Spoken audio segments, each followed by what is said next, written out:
It was very fun.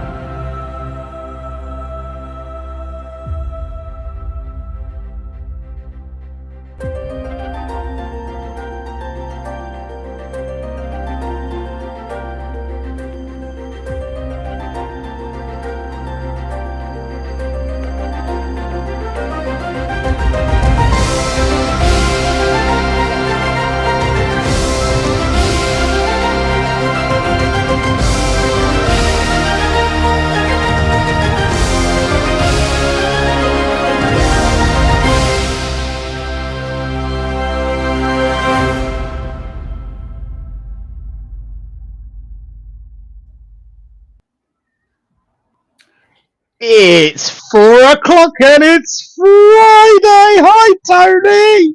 Hello, Nick. How are you? Oh, I'm loving the day and living the dream. How are you? What you been up to? Oh, been to. Oh, hang on. Oh, My phone's just decided to catch up. it's just told you that you're on, innit? Yeah, yeah.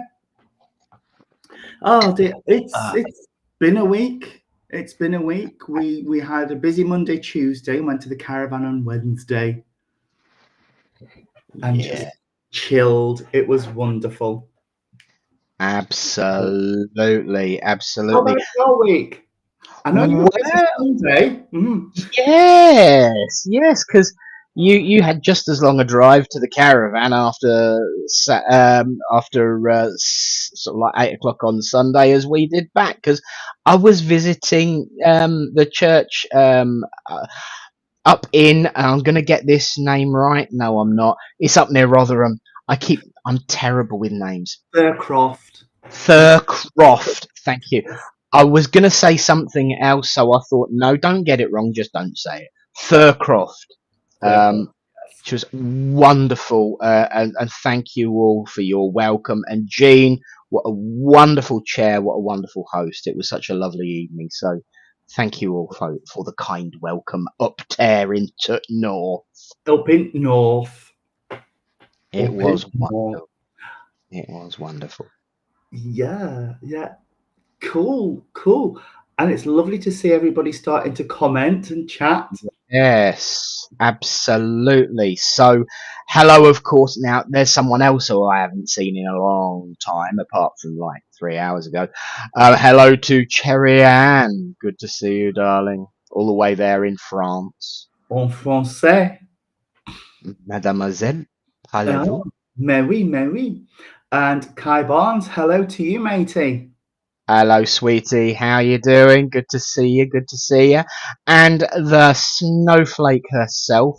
I I wonder. I wonder if she's ever been in a time window. The snowflake herself, Lisa Checkley. Good to see you, doll. And Christine Lenton, lovely to see you. Yes, Nice yes, wave there. yes. Hello, sweetie.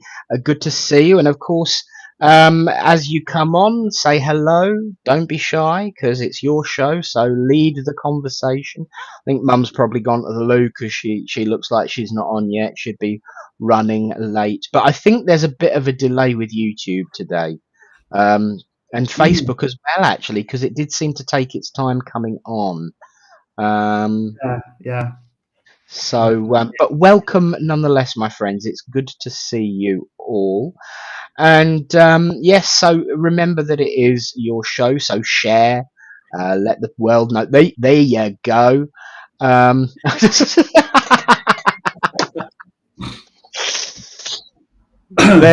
there's there's mother diving in with a morning voice. It's a bit late Yes. for morning. Bit... And there's Lisa asking, what is a time window? We were, we Some were go on, Somebody go on. just watched Doctor Who because we were talking about the latest episode just before we came on, and there was a reference. There were snowflakes involved in a time window. So time window is a kind of as the Doctor described it, a bit rough time machine. And his fellow companion was born on Christmas Day, Ruby Sunday, played by the wonderful Miley Gibson. And yes, she's constantly being surrounded by snowflakes. And there's Kai, who I know, Kai, my darling, you are a wonderful geek just like me. Um, and she's peeing cheeky because she says a time window is an interval in time during which an activity can or must take place, but it's also a machine that the Doctor takes the mick out of. Um, but she knew that because she's sci-fi like me, and you, because we have been watching the new Doctor Who, haven't we? We have. It's been wonderful. Love it. And the most random comments that you can get on this show, I tell you, it is wonderful. Mum says, Eunice said hello, she's off healing a horse. Okay, as you do. That is not autocorrect. That is not a typo. That is absolutely true. Mama B is absolutely correct. Eunice and Tony are away giving healing to a horse this afternoon. Yeah. And why not? Because animals are just as deserving as healing as human beings, sometimes more. And so I know that they're going to be doing a good job. Yes. So exciting stuff. Exciting stuff. I love that Kai stepped in with that comment. It's brilliant. An interval of time during which an activity can take place. Lisa says, "Oh, nice one. I have a time slip once. Fair enough. Always time for a snowflake. Ncuti is so brilliant. Is he not though, Tony? Come on." Ncuti is amazing. Absolutely amazing. Brilliant. He was brilliant in sex education, and he was also brilliant as a doctor. Absolutely, and especially in the giggle. Especially in the giggle. I thought the costume was. I miss that costume actually. I think he should wear it more often. Yeah, like every episode. Yeah, absolutely. In actual fact, there should be a live feed of him at all times wearing that costume. Yeah, that'd get the ratings up. Where are I'm going to look? Kazza's in the house. She was dealing with a scammer. That's why we didn't get told to get on. Oh, we did miss you. We did miss you, Kazza. We were actually 30 seconds late because you weren't there, so those scammers better be dealt with. Yeah, exactly. How do we know when to start if Kazza doesn't count us in? Exactly, because as you said, we were chatting away, and we did get carried away, and it's. I love it when you meet a spiritualist that is also a sci-fi fan, because I just completely go into geek meltdown. And Kai, bless her, I'm sure she must roll her eyes in dread whenever I say something and I see this look of recognition. Because bless her, I jump on her straight. Kai knows what I'm talking about. It must be annoying sometimes, but I don't care because I am a geek. They were dealt with, those pesky scammers. Good. The Kazza way. In other words, they're now sitting in a corner crying. Absolutely. Oh, yes. Now that is an episode. It's the first one, to be fair. Yes. Earthly Child. Way back in the days of the wonderful, wonderful, wonderful man who started it all off. And it was. Now my geekiness is being revealed. Did you see what Mother just said? Yeah. Nick was playing Doctor Who all the way home from Rotherham. Yeah. And why not? Absolutely. And what I will say is, whilst I was driving, obviously it was the music. The theme tune was playing, all the different versions. Because I got told off for picking the wrong one. She prefers the 1980s version, does Mother?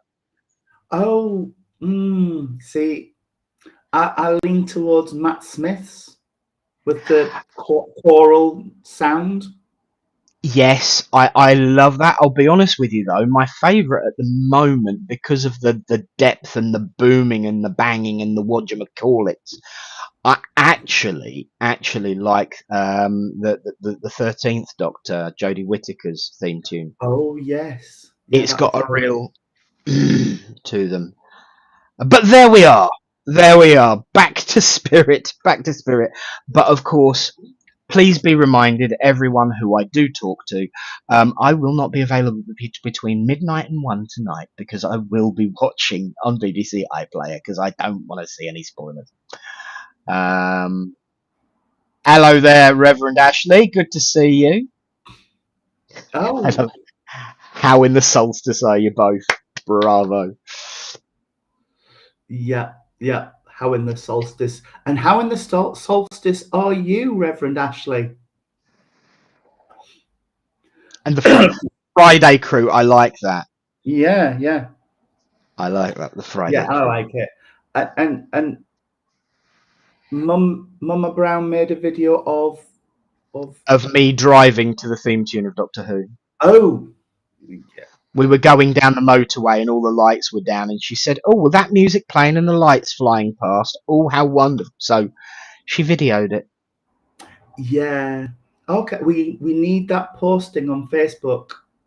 Never. Oh dear. Oh, who's your favourite Doctor? Asked Lisa Snowflake Checkley.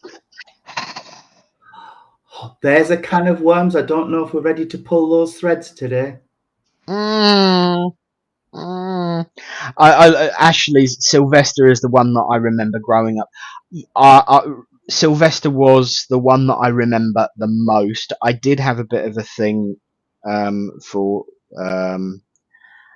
Peter, um, and not Capaldi either.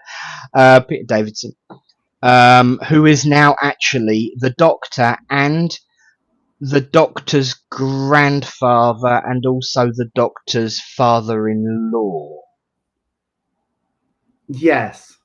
Yeah. That's a real backwater kind of scenario, because Peter Davidson was obviously a Doctor. Georgia Moffat, who was the Doctor's daughter, is actually his real daughter, and Georgia Moffat is now married to David Tennant, who was also her father, technically speaking, in the program.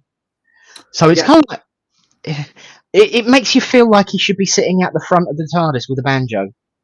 Yeah. Yeah. Definitely on a rocking chair, and but it's all a bit timey wimey, wibbly wobbly, space soup type. Yeah. I'm with Kazza actually. Tom Baker was my Doctor growing up, but not my favourite Doctor. Mm, I think that's somewhere between David Tennant and oh, David Tennant, Christopher Eccleston, or Shooty. I'm not yeah. quite. Yeah. Yeah. I have to admit, I'm I'm swung towards Matt Smith. Mm. I think for me, I'm swung towards Matt Smith. It may well change because obviously Chuty's only just kind of like got started, and what I'm seeing so far, and what costume we're not seeing, is really swinging me that way. Mm. I mean, let's face it, we can always hope that Chuty will do a Matt Smith when he went and spent time with James Corden. Falling Yeah. downstairs out of the shower.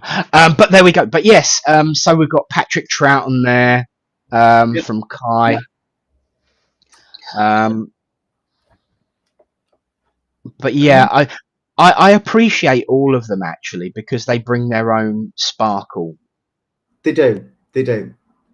And I do appreciate them all. yeah, yeah, and they all reflect really well on the eras they're from.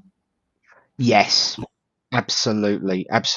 Which is why I get surprised when people say Doctor Who is woke. Well, I'm sorry, it's always been what we would call woke, but in the positive term, Yeah. because it is a reflection of society and it's always challenged opinions and thoughts. Reverend Ashley Oliver, always sci-fi on the way to a service. Mum will attest to that. Occasionally, it's the BBC remix with the guitars like what we had in church for the opening tune, but usually it is science fiction. I like a nice soundtrack. I like a nice epic soundtrack. So, you know, I like something orchestral and choral, like you with the Matt Smith theme. Yeah. It was. Excuse me. It was just so different when that monkey, as in monks, sound came up Yes, underneath. I thought, oh, this is good. definitely. Oh And dear. hello, Joanne Lewis. Hi, darling. Good to see you. With lots of purple hearts that match my nails. Absolute. Do you know what? That shade of purple matched his shirt on Sunday perfectly, you know. Really, really It did. did. It did. Yes. Certainly did. Um, Ashley, I saw a documentary that said that Dr. Crusher was the choreographer from the Labyrinth movie with David Bowie. Yes, she was a superb dancer, still is, I would imagine. They even brought it into the show when she taught Data to dance. Now that is a crossover between the 80s fantasy films and sci-fi. Dr. Crusher was a favourite of mine. Star Trek was far woker. Yes, Yeah. absolutely. Absolutely was. Absolutely was. Definitely. Yeah, it wasn't the same when Beverly left No. Well, TNT, those couple of series. and that was backstage issues, Yes, it as we've was. found out since. So it was good to have her back. Absolutely. Although to be fair, I thought Ms. Mulder was an excellent actress, but she wasn't our Bev. No. And a little bit, I don't know. The chemistry just didn't seem quite right with the rest of the crew. It's bit odd. Bit odd. Absolutely. Now, if people are wondering what science fiction and all of this has got to do with spirituality, of course, one of the things that we have been talking about is how people mix and various different ways of behaving and thinking. And for me, one of the reasons why I've always been drawn to sci-fi, and I don't know about you, Tony, is because it can be used as an entertaining and uplifting way to shine a glass and a mirror and a light on ourselves and our lives, and that dare to hope and dare to dream of what the future might be like. And we see that played out in addresses and philosophies throughout all of spiritualism, on the platform, when we're hearing a philosophy, when we're reading about what other mediums have channeled on behalf of spirit. It's always about that hope of the future, isn't it? It is, absolutely. And that's exactly what drew me to sci-fi when I was a younger child, being 27 as I am now. Anyway, it was that escapism, that worlds where anything is possible and people might just look like me, Yes, because absolutely. where I grew up, nobody really looked like me when I was growing up, and it was a very lonely place to be. So that it was that hope of different worlds where there were people who lived as I thought I needed to live. Yeah, absolutely. And to be fair, science fiction was also an opportunity to be wild and fantastical. I mean, perfect example with Babylon 5, you've got the telepaths, which is starting to touch on what we do with our ministry in terms of supernormal powers, I suppose, is the best way to parallel the two. And that the supernormal becomes, you've got you've got the empathy, an empath, someone who can read other people's emotions in terms of, you know um, God, I'm having real trouble with words and Diana names. Troy. Deanna Troy, the empathy and the empath side of it. So, that started to make kind of abilities like that real in terms of the future, which was another thing that drew me in Mm, terms of this way of life. And they yeah, do touch on, I mean, let's face it, we're quite lucky because these days you've got, Pat Butcher coming back to talk to Peggy Mitchell, as in EastEnders when Peggy's character passed away, when the character of Peggy passed away, they actually brought back a previously passed character to have that conversation with Peggy before she passed. You've got the Fox with Lola, so you know normal run of the mill dramas catch up, but it's always fiction and science fiction that lead the path and the charge of the supernormal, yeah, yeah. isn't it? It is. It is, and it, like you say, it's a way of looking at the differences and the lots of different races, if you like, living together in harmony. Yeah. Sometimes not. But yes, I remember Quatermass and the Pitlinder. Yes, and it did me as well. I don't think I slept for days. Yeah, I haven't seen it. In all of I do apologise, but I have not seen it. I grew up with Mum saying how scary it was, so I think I probably avoid it, subconsciously. Yeah, Um, yeah. Best of. Yeah. yeah, but yeah, you're right, because it is that dare to hope situation where you've got this idea of, in spite of difference, in spite of diversity, people come together in common cause and hope, which is a phrase I myself use on the platform on a regular basis, because Mhm. it's one of my go-to favorite themes of people coming together in common cause. And never more was it more obvious when the shapes and the sizes and the cultures and the planets were different. Um, and if they can come together, why can't we? Because we're all kind of like of the same DNA. Exactly. It ain't rocket science. Oh, long message there from Ashley. Let me Shall just I shall I be the vocalizer? go on. Um, I was trying to. I grew up with stories and movies of fae, folk, and myths, so the reality of mediumship, healing, and magic was situated normal for me. So, is the trick to starting off the next generation of spiritual people to start some new stories for a new era? Don't get me wrong, I love hearing about the older mediums and pioneers, but I want some new stories too. Alleluia. Bravo! This is a thing we've talked about frequently on this here platform about what about the pioneers of now? Yeah, Who are the pioneers for the next like 3 or 4 generations time of mediums and spiritualists? We can't. Yes, we've got to look back and respect those that have gone before. absolutely. Absolutely, and yes, they broke ground.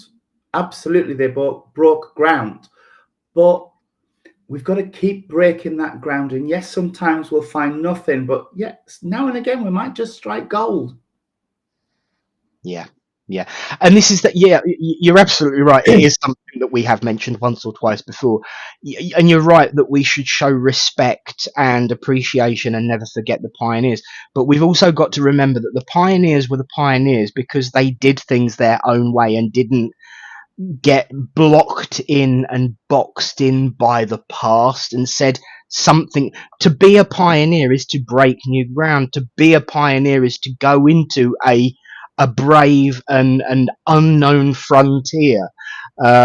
See what I did there? That's Um, I yeah. saw it. But that is literally what a pioneer is to break new frontiers and to explore new frontiers.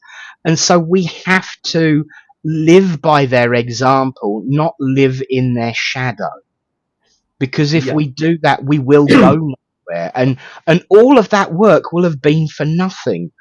One of the things that I was always taught by Lynn when I was first developing is that the job of any medium who helps other mediums explore their potential is to endeavour to make the next generation of mediums better than the last.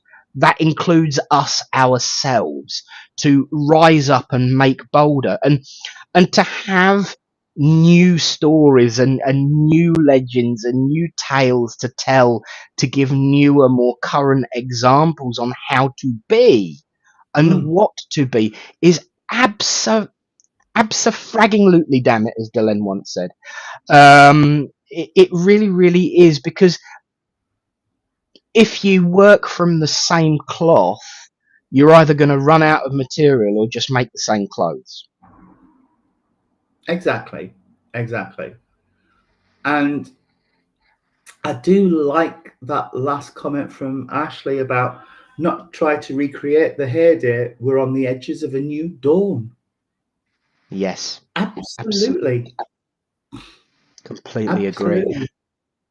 And speaking of new dawns, of course, we are at solstice point. You know, we are past the middle of the solar year, 4 hours and 27 minutes to be precise, because this is the solstice. It is the longest day, and of course, that the nights will start drawing in already. Hard to believe, really, that we've reached that midway point of the solar year already. Oh. And then tie that in with, for those that were there or watching last night or have read in the news, the presentation of the white buffalo calf, from Lakota tradition. It's a prophecy, 2,000 year olds. There you go. See, Mum does pay attention. There you go. Mm. I'm saying it. She comments it. Have you seen much of the white buffalo story? I haven't. I haven't at all. So, pin back thine luggoles, darlings, and I will tell you a story.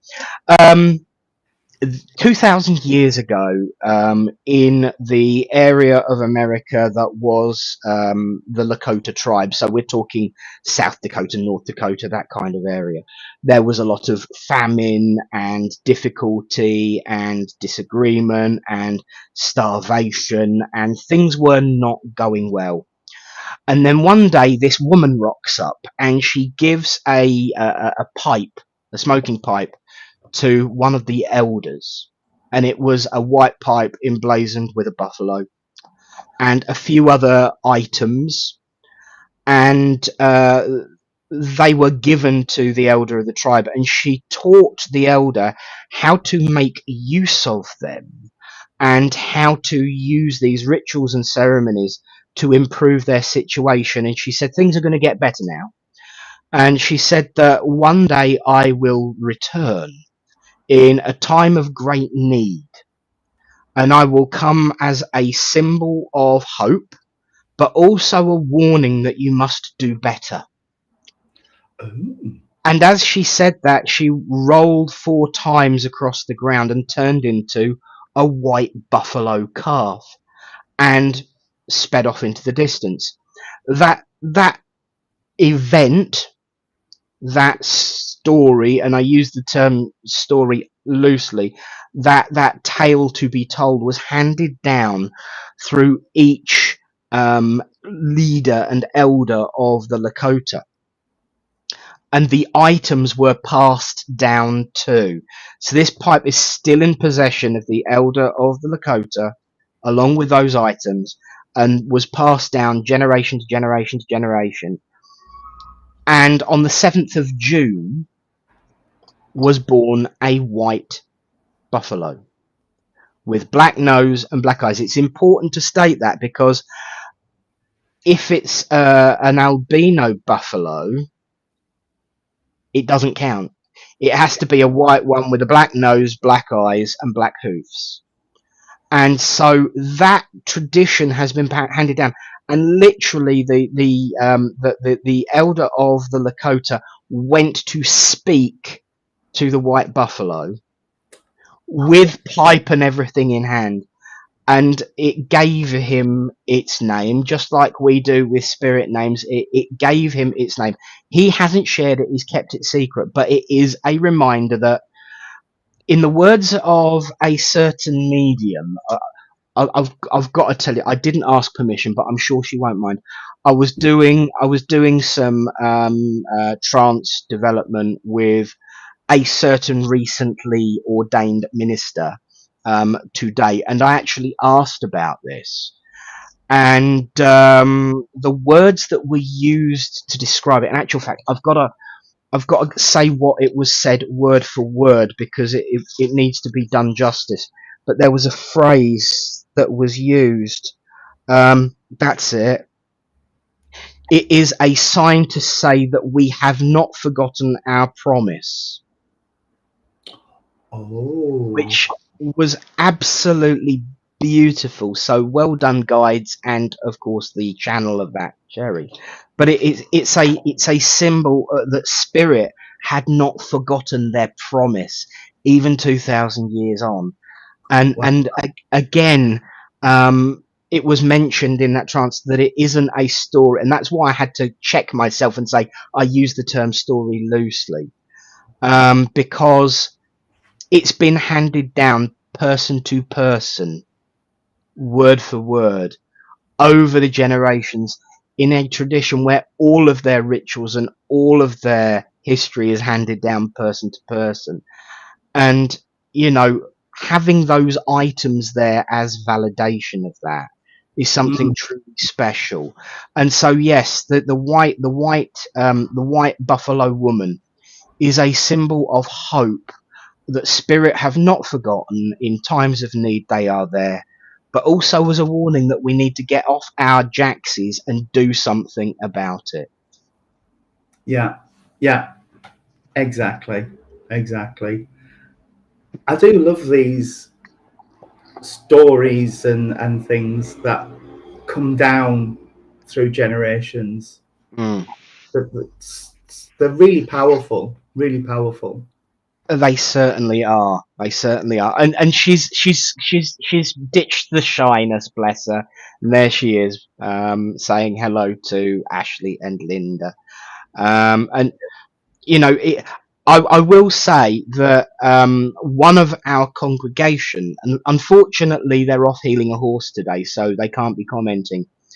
But Tony's interest, other Tony, healing Tony, Tony's interest is more than passing, and is certainly very personal, because he is descended from the Lakota tribe. So Wow. sharing that story last night was something deeply personal for him. Yeah, it would Deeply be. personal. It would be. It would be. Nearly felt myself going off on a rant then about. Yeah, never mind. We'll skip that Yeah. to one. So, when have we ever avoided going off on a rant, Reverend? I know, I know. No, it was just it reminded me of a meme I saw on Facebook this week of the pilgrims coming up the shores, and all of the indigenous people stood saying, "No, we're not going to feed you. We're not going to house you. We're not going to give you any Mm. money. Get back in your boats and bugger off." If only they had, what a different world we would have lived in now. I know, I know. But it just shows that even in the face of all of that, they were deeply spiritual and compassionate people who welcomed strangers with open arms. And although it didn't go right, they still did the right thing, Yes, because their principles were never sacrificed, and they did not deserve what happened in any way, shape, or form. That's a given, obviously.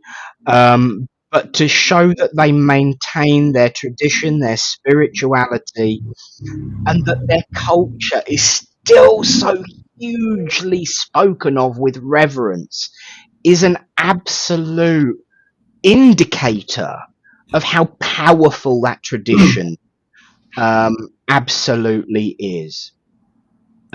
Nick, can you flip yourself around the opposite way? It's confusing for a weird person. Hang on, here we go. Let me. I'm using a temporary mouse at the moment, and I forget that I have to click it before it will do anything. Right, three, two, one. There you go. Um, Magic. But yeah, the power and strength of Native American culture to have survived what it has endured is so very deserving. Absolutely. Absolutely. Um, and it just shows what power there is. And they also Tony and Eunice brought last night the 10 spiritual commandments of the Native Americans. And I gotta tell you that the 10 spiritual commandments that Spirit gave to Emma Hardinge Britain, some of it's word for word. Come on. You know, it was just so amazing. It was so amazing.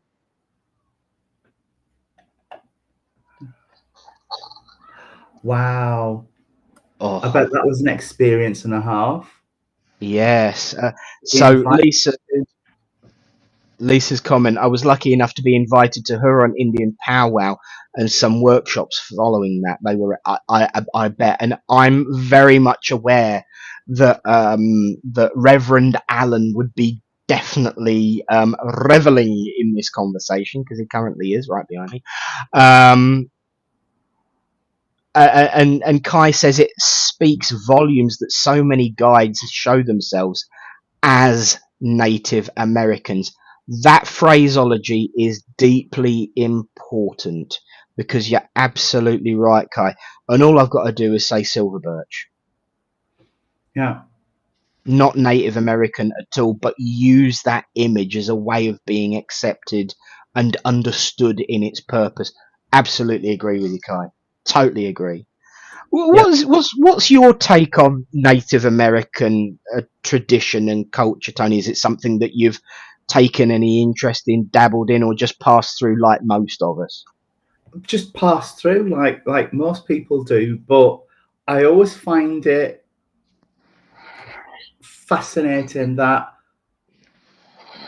they saw or they see so much more than we do in terms of the connectedness between nature and man and the earth and the elements, and reflective of what I understand of paganism to some degree, because it's all about, well, it's not just us that are connected, it's everything in the universe that is connected on a molecular level and on a spiritual level that just blows me away.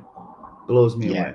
absolutely. I mean, we talk about, waste not, want not, and recycling and all of this, that, and the other as being a relatively new thing. Um, no. No, it wasn't. If you listen to Eunice's address at a reading from last night where she'd written down, she talked about how, everything was used. There was no waste. Everything had a purpose. Here she is. They're back. She's back from horsing around and healing at the same time. Hello, Eunice, darling. Yes, we have just been talking about you and Tony quite a bit. Um, Welcome along, sweet pea. And yeah, as you said, and as Christina said, it's all based on the spirit of the earth, and it truly, truly is. And maybe because spirit, even when they've not been actually physically Native Americans, they make use of the Native American imagery to make themselves known and accepted. Maybe going back to what Ashley was talking about, some of the stories that we can start sharing in spiritualism. I mean, we've nicked from every other blooming spiritual culture in the world. Why not start looking into Native American folklore and culture and their stories that they hand down as ways to inspire? Because we don't hear much about that. Yes, we hear Silver Birch said this, but we know Silver Birch wasn't Native American, just used that guise, but still spoke very much in terms of the Native American culture. And, you know, you've got White Eagle, Running Deer, Silver Birch, White Cloud, Red Cloud, you know, all of these wonderful characters and caricatures that have been used by discarnate beings to represent themselves. There's a reason, as you said, and as Kai said, for that. So let's look at some of those folk tales and folk stories and handed down experiences to see what we can glean from them to give a new perspective. I mean, we've made use of chakras from Hinduism. We've made use of various different tasks and skill sets from Buddhism and all of that side of the planet. Let's balance it out and have a look and see what we can glean and learn from the Native Americans in a more detailed and depth way. One of the things, as I know you are very interested in, Tony, is that we expand our spiritualism and spirituality by learning all the different names and faces of God. Well, why not learn from the folk and the folk tales and the handed down history from them as well? Because Yeah, I think actually it will put those things that we do borrow in a lot more context and have a lot more respect. Because one thing that does frustrate me in the general spiritual, and I use the term loosely, general spiritual movement, is that we'll borrow ideas from other cultures but not actually pay it the due and the respect that it had within that culture. yeah, yeah. And so I we could learn a lot by looking into the history, the culture, in just the same way as people revere scripture, if not Yeah, more. yeah. Oh, Ashley agrees with you there. Yes, 100% clapping hands and a one of them. You too, sweetie. In actual fact, I'm finding out, Ashley said, I'm finding out about the story of my own family line and the ancient Britons. There is a deep wisdom in each corner of the globe. We don't know how much about the spiritual practices of people who walk the land on that which we walk on. Absolutely, yes. You know, I mean, I took an interest in Norse mythology because I found out that I was descended from the Norse people. In actual fact, one of my distant relatives built a church not too far away.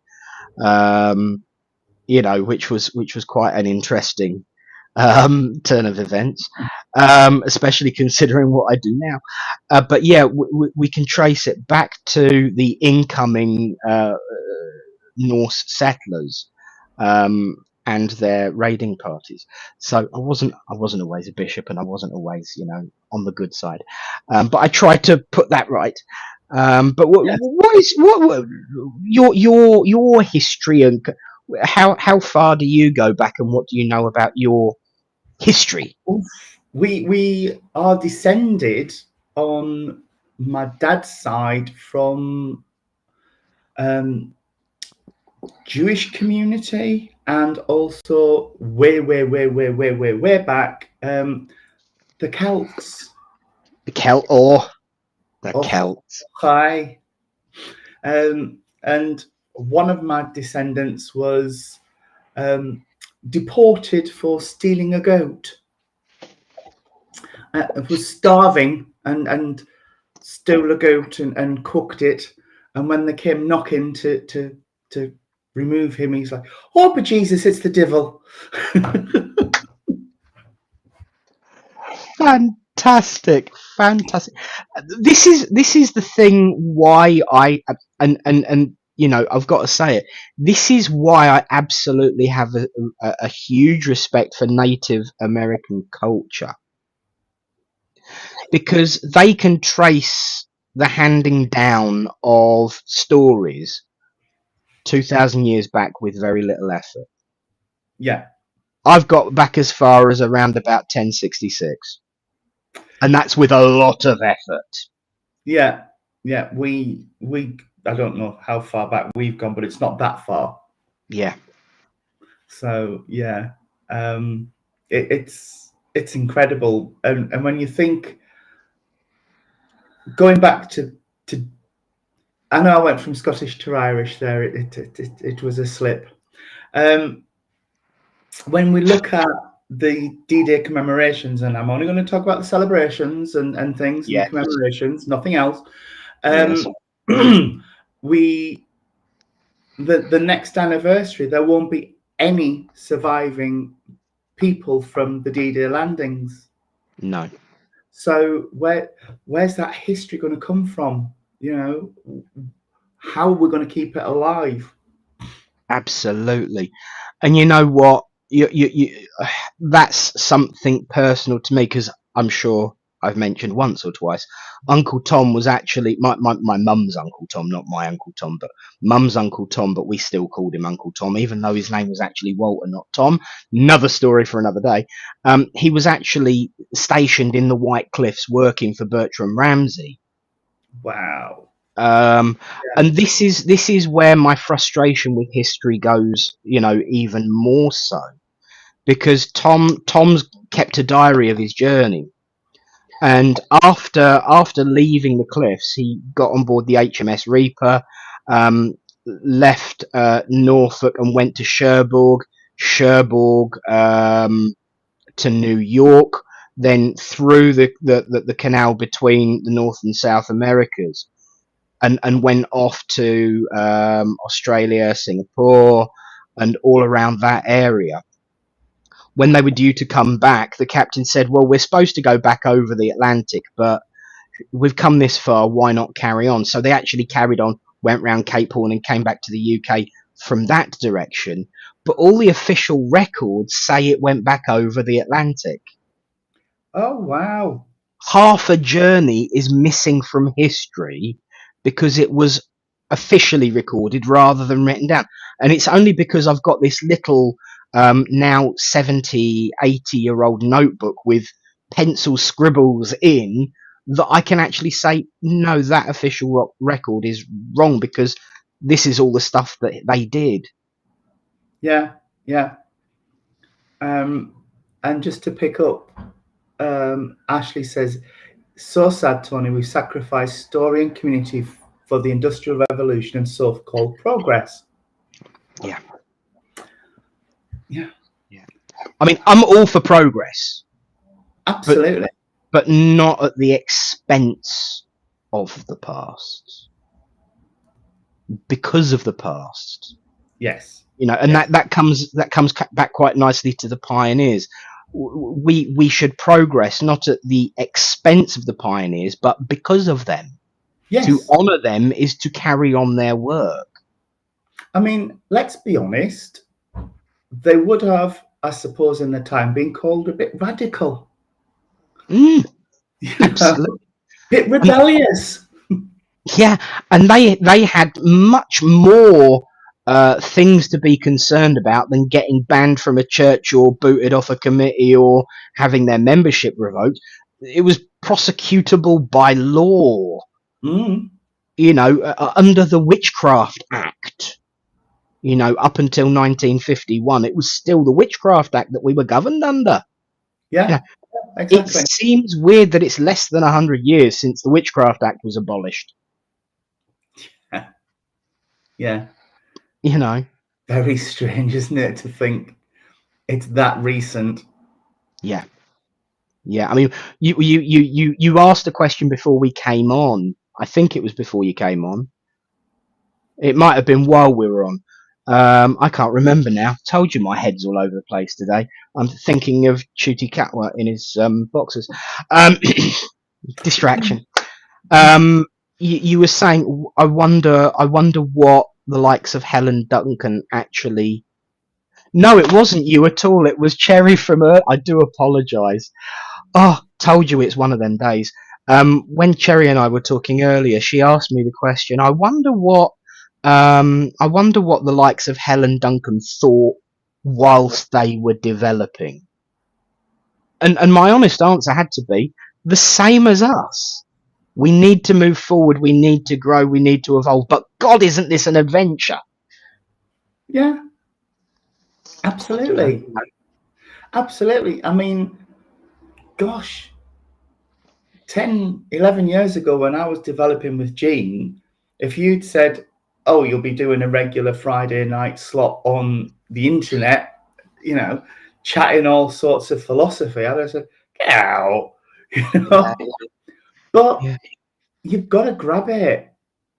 I was talking to somebody who had experienced some awakenings of a spiritual nature, and they were asking about how would they develop and what would be the best path. And so I was giving them the talk about, find somewhere you feel comfortable with, and that was my thing. It's like, but always remember you're in charge of your development, and don't go too fast so that you're uncomfortable. But by golly, it's worth it because it's amazing, you yeah, know. And it is, but we've got to keep pushing those boundaries, like you say, not in spite of the pioneers and those gone before, but because of, yes, you know, because of, because they obviously saw that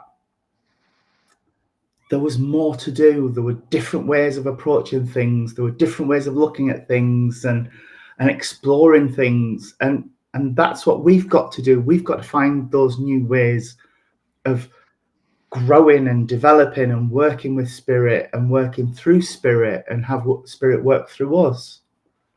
yeah, Because if we stay the same, we're going to get the same things we did before, which are at the minute fall in attendance numbers in churches, and churches closing down left, right, and centre, and mediums not wanting to travel as far as they have done. The number of churches around us that are saying they are really, really struggling to find mediums to attend services, it's unreal, yeah. because people want to log on and do it like this, and which is fine and it's wonderful, but you know, But it needs to be in tandem, doesn't it? And don't you find, because I mean, Eunice has just said there, we are kiss, kiss, kiss, kiss, kiss. Yeah, the numbers are growing at Littleport again, because people feel very disheartened in churches, and I get it because I've been there. We've been through our rough patches, but even when you're having a good patch, the numbers wax and wane like the solstices and like the light between solstices. Because when it's yeah, like this, yes, if you're at a weekend, people are going to be interested in spending time with the family and going out and everything. If you're during the week, the numbers go up. Um, During the winter, when you're at night and during the week, the numbers drop because I got work in the morning. It's dark, and I don't feel comfortable driving. And yet, at the weekend, I ain't got nothing to. I ain't planning on it. The weather's awful. I'll go to church. So yeah, I get it, but don't you find, and you go out as much if not more than me to churches and centres and things, it's the independents and the centres that are doing really, really well. yes, absolutely. Those that keep harking back to, we do it the way the pioneers taught us, that's where they're falling a little bit, and that's where the struggles are coming in. Yeah, because it's a stagnation, isn't it? And we've had some wonderful, wonderful comments here. Kazza says the number of egos online developing mediums never was like this at the start. I wish I could agree with you, but I think this way of life has always had a problem with ego. I think it's made more obvious because the access is there. So I completely agree with you that the ego thing is a problem. But I think it's just more obvious now. Plus, with the I would say it probably has upped a bit in terms of more people are developing and jumping out there either too quickly or not fully understanding who they are inside before they attempt to communicate who someone else is inside. Because there's always this risk, isn't there, of, you know, learning and it goes back again to the handing down of tradition. Learning half a story and then going out and believing that I'm the next best thing since sliced bread. I always think of, and I actually quoted you last night, Tony. Me and Paul Bannister were talking until about 10 to midnight last night after the service, and I know Mum, bless her, she was starting to get sore. But we were talking, and one of the things we were talking about is when you hand on half a story, that then gets handed on next, and that gets handed on next. And so a lot of the spiritual side of what we learn is lost in favor of people wanting to go out there and make a name for themselves, when anyone who's been in this way of life any amount of time knows that it's all about service and the message, not being the messenger. Yes, and I did watch the question time thing last night, and actually the Labour leader said something very similar to that, about we need to bring it back down to service. To our job is here to serve our way of life and to serve those we represent. And for us, in our way of life, it's we serve those sat in front of us in the congregation, in the hall, but also those higher beings who've gone before. And it's, we've got a double-edged whammy with it, really. I do agree with Ashley that we as people standing on platform need to challenge, need to question, need to answer hard questions. Yes. You know? Why not? Actually does deal with the big problem that I completely agree with 100% without question with Kaza. It's not in a good way with arguing, jumping the gun, can't go to her circle because there's someone in it that I don't like, you'll come to my circle so I must have to come to yours kind of thing.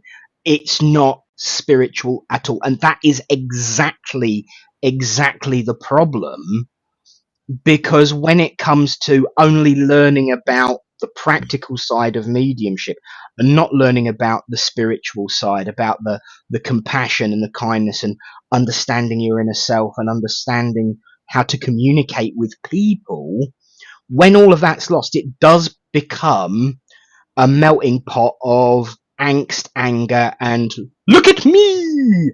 Yes. I nearly said a swear because it gets me so angry. I absolutely hate it. I Watsetting hate it because it's not what we're about at all. And what I love is the fact that I was about to say it and she's actually commented it. Kaza has actually removed herself from all of the drama that goes on because she wants to nurture her own spirit and her own soul in tandem with her development. Yeah. And that, for me, is a white buffalo moment. Yeah. Yeah. It is that moment of hope, that reminder that spirit haven't forgotten us, and that reminder that we have to make actions ourselves in order to progress. And so, you know, I again this time publicly applaud you, Kaza, Yes. because it takes courage. Because don't you think that it becomes that social club ethic where, well, if you're not with us, you're against us, bull. And then it becomes down the route of cancelling people. Oh, you don't want to have anything to do with them and all that. Oh, it just. So I personally think you did absolutely the right thing, and it took guts to do that in this climate. Yeah. Yes. Yes. And I do agree. It can be quite factionalized between there's that group of over there, and Christian spiritualists shouldn't mix with SNU, shouldn't mix with New Age, shouldn't mix with. We're all here for the same thing. We're all here to prove life eternal, to bring calmness, to bring peace, comfort. So yeah, yeah. I completely agree. Uh, Uh, uh, uh, we're being gigged. we're We're gonna have being to count ourselves in again next week, aren't we? yeah, Because Kaz is gonna but have a wonderful time. Well, I'll see you before then anyway. But have a wonderful time with Pink. And yeah, um, Lisa's comment: it's all about respect for all beings on all levels, really. And I think kind of that is kind of the whole point about why I think Native American tradition and culture has succeeded, because you've only got to look at the way they carry forward their traditions and their stories and their spirituality as part of their practices rather than it just being about the practices, yeah, because they can tell you what happened 2000 years ago, and oh, by the way, here's the pipe that I'm talking about, because they carry down the compassion of that respect for the world and for the ancestors. That's why their spirituality has survived some grossly egregious situations. yeah, yeah. Ashley's point there. Where's it gone? The term wounded healer is a real archetype running rampant at the moment. See, I don't have to use this button very often now that all of the comments are up the side, apart from when we get a Yeah, bit behind. Yeah, it really is. yeah. What do you think that is, or why do you think that is? I think. I mean, I've said it for a long time that um, if you talk to any spiritual person, there will be a damaged soul there somewhere. But I think it for me, you've got to have gone through stuff to be able to give yourself to somebody in a way that that shows them that you, I can't say know what they're going through because everybody experiences everything differently, but you can say I've walked that path and I Yeah, survived because I'm here. yeah, And you know, but yeah, yeah, it'll be interesting to see what Ashley thinks about that as well. yeah, absolutely. So yeah, go for it, kiddo. Um, But I think, I think. what do you think? Well, you see, I completely agree with everything you've said, and I can only add to it really in the terms of, excuse me. You know, we do live in a very divisive culture. I mean, I think it's more divisive now than it ever has been before because it's more obvious and easy to communicate it. And yet we are also living in a time where we record things. You can't you can't break wind online without it being noted by somebody and commented on. And yet we still forget what happened 6 months ago, a year ago, 10 years ago, 50 years ago. And when it comes to the wounded healer archetype, I think what is important to remember is that you can go down two different paths. You can either exist and feed off being the victim, or you can say, I don't want anybody else to go through that and aid the victim.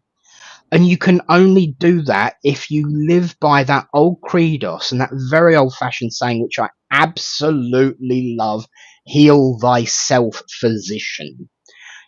You can't help people unless you've helped yourself. And if you've helped yourself, you are no longer the victim. I'm reminded of a wonderful.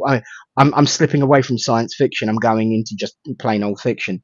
A wonderful story that I heard on The West Wing. Um, One of the characters had got. They'd been found out as having an addiction problem. And so they'd been supported by this other guy. Then this other guy had a massive breakdown, and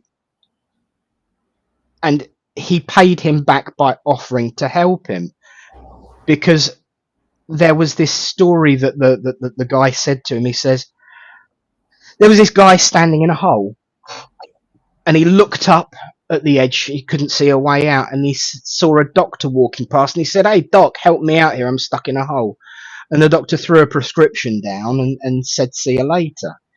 And a couple of minutes later, a priest walks past, and he says, "Hey, Reverend, help me, help me, help me. I'm stuck in a hole." And the priest writes down a prayer and throws it in the hole. And then a few minutes later, this guy's friend comes past. He says, mate, I'm stuck in this hole. Help me, help me, help me." And the friend jumps in the hole. And he says, "My God, what have you done? Now we're both stuck in a hole." And the friend says, "Yeah, I know, but I've been down here before and I know the way out. Let's go and find it together." And that is that part of being the best part of being a wounded healer that has healed themselves. You know a path out of that hole. Yeah. But you've got to be prepared to get in the hole with them. Yes. So you need to be able to be comfortable on your journey and know that it's no longer about you, but about the person you're helping. If Yes. that makes any kind of sense. That makes perfect sense. Perfect sense. And I think there's also that edge to it where you can jump in the hole and you can try and help find the way out of it that you found before, but sometimes that guy might enjoy being down in that hole a little bit. Yes. And you know, this is a touchstone in some of the experiences that I've experienced in this way of life. And it was something else that Paul Bannister actually said that he'd talked about on one of his shows on a Thursday night alternate. When people come to you with some form of attachment of negative energy, oftentimes, and I'm not saying all the time because that would be wrong, but oftentimes there's been that experience where that person doesn't actually really want to let go of that negativity. They might not know it themselves, but sometimes that it becomes a comfort blanket in many ways. And so even though you want it gone, you fear what's on the other side. Yes. Yeah. I do see Kai's point. If the guy liked being in the hole, he wouldn't be asking for help, but shouting, "Woe is me, look at poor me." Yeah. Fair, yeah. And Kaz says, I can 100% agree. Oh, bless you. I've jumped into the hole to help and get out on several occasions. Yeah, but I know that if I was in a hole, you'd be hanging by your ankles at the edge, as all of you would, I'm sure, you know, because I think we all know each other fairly well on here now, you know. And I think that is the point of spirituality. We are prepared to stand at the cliff's edge by our ankles because we know it's not a woe is me moment. It's a genuine plea for help. Yeah. And so that is a really, really valid point there. And you know, this is what true spirituality is all about, because like the Native American tradition, nothing is wasted, nothing gets behind, nothing is forgotten. No one is left behind and no one is forgotten. Absolutely. Absolutely. We seem to have come round in a... We have. It's like we've suddenly gone all timey-wimey and you know, hit the hit the Artron accelerator and jumped back to 4 o'clock on the 21st of June. And here's Lilybell, you're always an hour late, bless you. Because we're now getting ready to go, bless you. But we have been talking about quite a few things, really, haven't we? We have. Around the way. We have. It's gone from sci-fi to shooty gatwer in tighty whities to men in holes. I knew that was going, but with a lot of spirituality in between. Yes, Absolutely. And realistically, I think for me the theme is about looking at each other in a kinder and more empathic light, and just being there for each other. And so it's really, really important to recognise and remember that. The good news is, Lilybell, that you can change time and you can turn back time and rewatch all of this again, should you so wish to. Because quite disappointingly, we haven't had many gaffes this week. We haven't. We haven't got any blooper moments. No, I think because most of them have been intended, especially when it comes to Chuti Katwa. Bless you. Well, you've been busy, so you're allowed to miss this. But yeah, Mum, you're right. It has gone quick. Can you believe that we've gone that full loop? No. It means you've only got 7 hours to go. I know. Less than 7 hours now. Yes, bless you. I love you, Kaza. I love you all.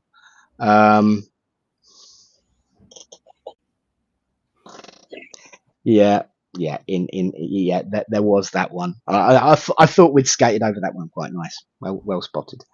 And it's been an absolute pleasure again sharing my afternoon with you, Tony, and everyone who's joined in.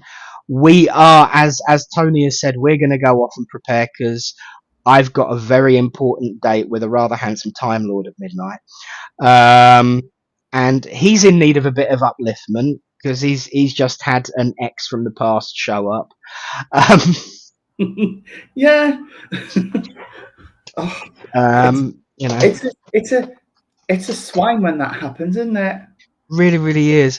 I got to say, you know, I must just say, because this is one of our last opportunities, being the month that is, and you know, oh no, Restream does your legs.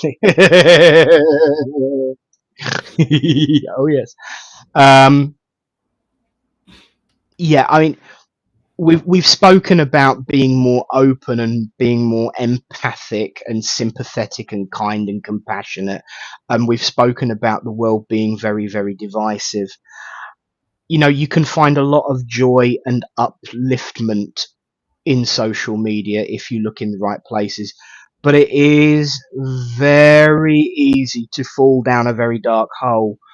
And you know, I'm all for everyone having an opinion, and I truly believe everyone has a right to opinion. But if you're going to decry something purely because of someone's skin color and gender and sexuality, just because you hate that about them, then I don't think there's any real strength behind your argument. You know, and this is what we are facing in this world at the moment. But that doesn't mean to say that we should become like them to fight that battle. You know, you can win a war by not becoming war. You can defeat the darkness by not becoming darkness. So we must strive to be compassionate and respectful of even those who we profusely disagree with, to try and understand why that attitude is there and try and help them out of that hole. And that can be really, really difficult sometimes. And you know, there are certain words and phrases that are used in our other community these days that I still struggle to hear, even though they've now apparently become normalized. Well, for me, they never will be. And I was watching a program a couple of nights ago where a very famous person was constantly using that word every single time. And I had to turn it off because it was bringing back real painful memories for me. And in actual fact, one of the people that he was interviewing, he was talking about, Freddie Mercury and using that word. And the guy who knew Freddie said, if you'd have used that word in front of Freddie, he would have boxed your lights out. And I was like, yeah, I love it. Because it's how I feel about those words, because words do hurt and they do have powerful meaning. But if we can transcend the pain, transcend the past and transcend the hurt, we can build a better future. And that in all of these areas of our lives, whether it's people berating and bemoaning a story because they don't like how it's been told, or the person who's part of that story, that is a paradigm for life. We've all, it doesn't have to be about a fiction show. That's how people are in life. And if we can just unite and knit people together by finding out what the beef is and then hopefully helping them out of that beef, then Yeah. we can all be united in compassion, kindness, and love. And I think that is what is required for the world, for spiritualism, and Doctor Who fans to move forward. Yes, definitely. Definitely. Bless. Well, we are at that time. Like I said, you've got a date with the Time Lord in under 7 hours. A handsome, mustachioed, tight underwear pant wearing Doctor Who. And you've got to keep unpacking because you've only just got back from the van, ain't you? We have, yes. I've got to go and finish seeing to the dogs and make a cup of coffee. Absolutely. This, Nick. I tell you what, if I had, I would be happy for the chameleon circuit to be broken. Yes, well, he could park his TARDIS wherever he liked if he wanted to come and see me. Yeah, in actual fact, something old, something new, something borrowed, and something blue. I'd be happy for that. There's no need for that. There's no need for that there comment from your mum. Joke's on her, because I actually watch it on my phone and make sure it's fully charged up beforehand. So, I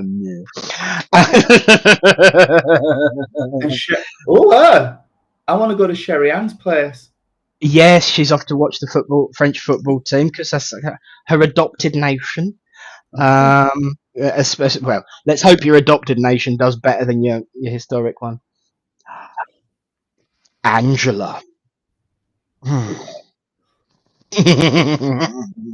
Whose was it? Yes, which one? Love to know that. But again, anyway, Tony, such a pleasure. Thank you, mate, for a lovely afternoon chatting. Thank you to everyone who is at home. I'm off to go and cook some tea and then sit rocking backwards and forwards in front of my mobile, waiting for Chuti to plaster himself all over my screen. Oh, at Comic-Con. Yes. So yes, I'm looking forward to the Doctor blasting all over my phone screen. So I can't wait for that. And on that note, I'll say God bless you all and thank you. We have now ticked all of our bingo boxes. I'll say God bless and good night. Good night and God bless from me. Have a fabulous and blessed week. God bless all. No night.